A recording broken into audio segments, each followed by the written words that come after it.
జారీ చేస్తున్నాడు. ఇక్కడ ఏమని అంటాడంటే, నీ తండ్రి అయిన దావీదు నడిచినట్లుగా నీవును నాకు అనుకూలంగా నడవాలి. ఇప్పుడు తల్లిదండ్రులు ఎలా నడుస్తారో బిడ్డలు కూడా అలా నడుస్తారు. తల్లిదండ్రులు క్రమంగా దేవుని సన్నిధికి వస్తే పిల్లలు కూడా నీ వెనకాల క్రమంగా వస్తారు. మీరే తప్పటడుగులు వేస్తే మీ పిల్లలు కూడా అజ్ఞానులు అయిపోతారు, పట్టించుకోరు. మా అమ్మ వెళ్ళదు, నేను వెళ్తుందో అనుకుంటూ ఉంటారు. మనం కరెక్ట్ చేయబడాలి, ఫస్ట్ చెక్కబడాలి, నరకబడాలి. పాట ఉంది కదా, చెక్కుమయ్యా నన్ను,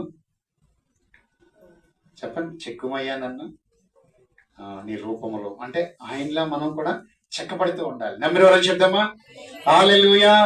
ఈ రోజు నువ్వు భయపడాలి, దేవునికి భయపడాలి, ఆజ్ఞలకు భయపడాలి. ఇక్కడ దావీదుని ఎందుకు మెన్షన్ చేస్తున్నాడంటే, దావీదు దేవుని ఆజ్ఞ అంటే భయపడతాడు, అందుకే గొప్పడు అయిపోయాడు. ఒక వ్యక్తి అంచులంచులుగా ఎదగాలి అంటే దేవుడు ఆర్డర్ వేసిన దాన్ని ప్రతిదాన్ని చేయడానికి ఇష్టపడాలన్నమాట. దేవుడు ఇది వద్దన్నాడు అని మనం ఉండాలి. నమ్మిన వాళ్ళు చెప్దామా? హల్లెలూయా.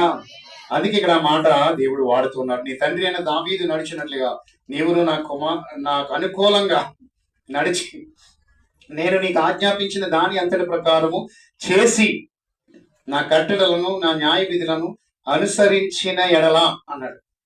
ఒక వ్యక్తిని స్థిరపరచాలంటే, ఒక వ్యక్తిని బాగు చేయాలంటే, ఒక వ్యక్తిని బలపరచాలంటే, ఒక వ్యక్తిని అందలం ఎక్కించాలంటే, ఒక వ్యక్తికి ఒక స్థానాన్ని ఇవ్వాలి అంటే, ఒక వ్యక్తి జీవితంలో ఫలించాలి అంటే, వాడు నేను ప్రభు నుంచి ఈ స్థితిలోకి వచ్చానని చెప్పాలి అంటే కమాండ్, ఆజ్ఞలను పాటించాలి. దేవుడు చెప్పింది చెయ్యాలి, దేవుడు వద్దన్నది మానేయాలి. అదే దేవుడు కోరుకుంటూ ఉన్నాడు. ఇక్కడ దేవుడు రాసిన మాట.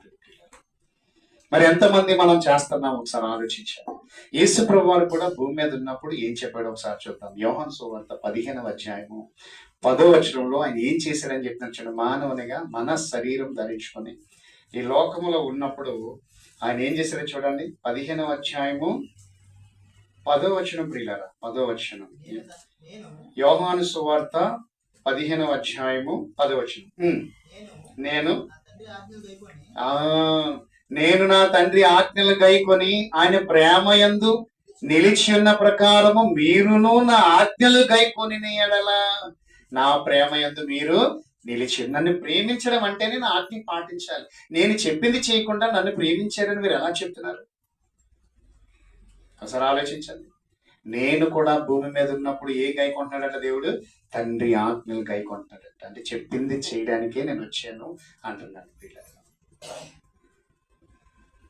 నీ కుమారుడు గాని నీ కుమార్తె గాని నీవు చెప్పింది చేయకపోతే నీకు ఎలా ఉంటుంది? ఒకసారి ఆలోచించండి. ఇలాగ ఒక లంపకి ఇవ్వాలనిపిస్తుంది, మరి దేవుడికి అనిపించదా?